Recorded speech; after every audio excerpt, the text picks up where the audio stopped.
A cautionary tale about working with social media growth experts. Over the last 3 months, I've been working with somebody who sold themselves as an expert and in 90 days promised huge change to an account that had been left dormant for 2 years, had 600 followers, and they said, oh, by the end of 3 months, you'll have at least 1,500 followers, and that's a bottom number. The long and short of it is, they were paid an amount of money. Somebody offered to support me and selected this person. I did not have the chance to vet them. I'm going to share with you in this video what I would have done to avoid this. So what's happened is they've been paid a lump of money up front. That is an absolute no-no. When you're paying somebody for a service, you do not offer to pay them up front. That is a disaster. You pay them maximum half, and then you would pay them half again at the end. Or ideally, if it was for say a 12-week period, or better, for a result, you would pay them week by week invoices, because that way they're motivated. When you pay someone up front, you steal all of their dopamine. There's no reason for them to work. In their brain, for their brain now, why is it going to go through hardship when the reward has already been received?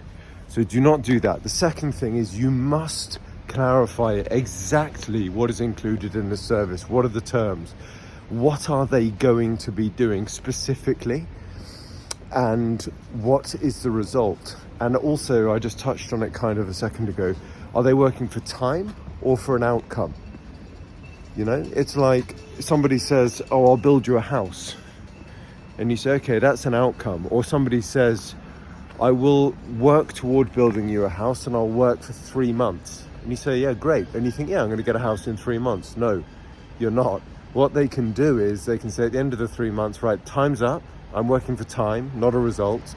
And that's what happened in this case. This person said, I'll work for 3 months, but it wasn't written down. However, they promised verbally, you will see big growth, big change. There have been plus 16 in 3 months followers. In 3 months, followers, plus 16. And now they're saying, first of all, our terms were not defined. So, yeah, that's that. Secondly, I'm not going to do this, and this work, which has still not been completed, and we're past the 3 months. We never agreed that, and we did again, but it was verbally, it's not written down. So the long and short of the story is this. Be extremely careful of social media growth experts. It is like the Wild West. It's the same as in nutrition and weight loss, which is the field I'm in.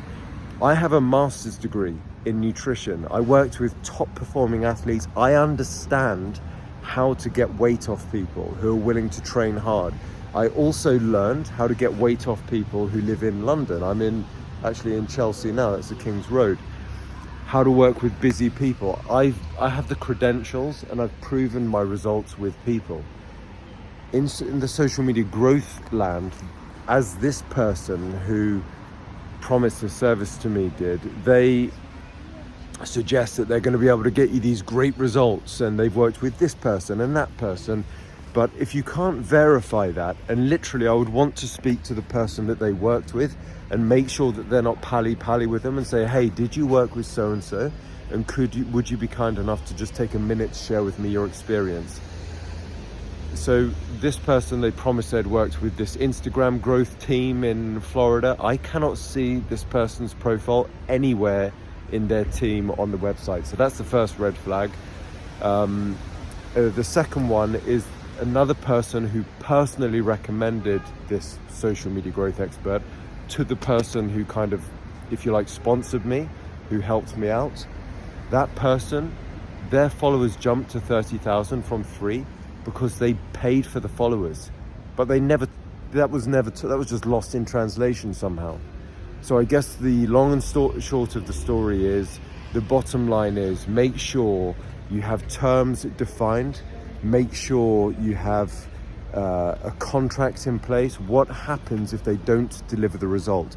Don't pay someone for time. That is a completely flawed outcome. I'll pay you for 3 months to do what? You're paying them for an objective. Okay, that's very important. yeah, make sure it's written down. Make sure you have a non-disclosure agreement so that any IP, any special industry specialist information that you share with the social media expert, because the chances are if they're working with you and you're in a fitness or weight loss niche as I am, they'll be working with someone else. And guess what they're going to do with, they'll ask for your marketing plan. Guess what they're going to do with that plan? That's going to go straight to all of their clients. So these are some things to be careful of.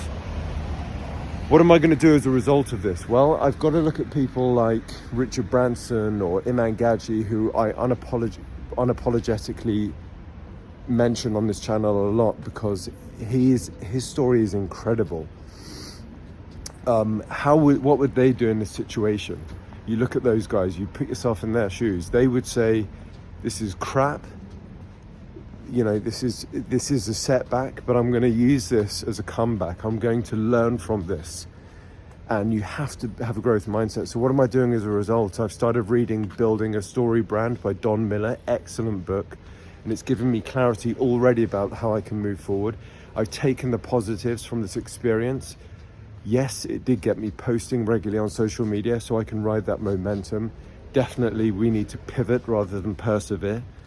If anybody's read The Lean Startup, you either persevere and keep pushing or you pivot. I think we need to pivot and change a couple of the ways we're doing things. Posting a reel a day, I'm not sure about that. I think that that's too much. You're wasting time and energy and money to get it all edited. I think 3 reels a week, maximum 4 is plenty, and mix it up. You've got to post carousels, start posting different types of content. Get familiar with the professional dashboard, the analytics on Instagram, and see what's performing. Like, do that for 30 days and see what's performing and look for the patterns. But be very careful, guys, when you employ someone. Make sure you have clear terms defined. Make sure you have an NDA that your business model, whatever you share with them, is protected. If they're not willing to sign that, forget about it. They're a charlatan. Do not work with them. Any professional will be happy to sign a contract for terms. What happens if they don't deliver on the outcome? You should get a refund. You should write that in the document. Get ChatGPT to help you do that. Pay a lawyer if you can, but I understand as an entrepreneur, especially if you're young, who's going to have £1,000 for a lawyer to check over a short form agreement? That's what it is. It's a short form agreement and an NDA. Send it to them. Get them to sign it with DocuSign. And again, if they're not willing to do that, forget about it. Make sure the personal recommendations you actually speak. If I'd spoken to the person who my friend said, no, they grew their account to 30,000, she would have said to me, maybe, I hope, look, this was actually part of this increase in followers was because I bought the followers. Hope this helps you guys. Be very careful out there. A lot of this you can learn to do on your own. Or get a good course where you actually know people who've done the course and got growth as a result. That's very important. Yeah, so wishing you all the best with your small business startups, and let's turn setbacks into comebacks.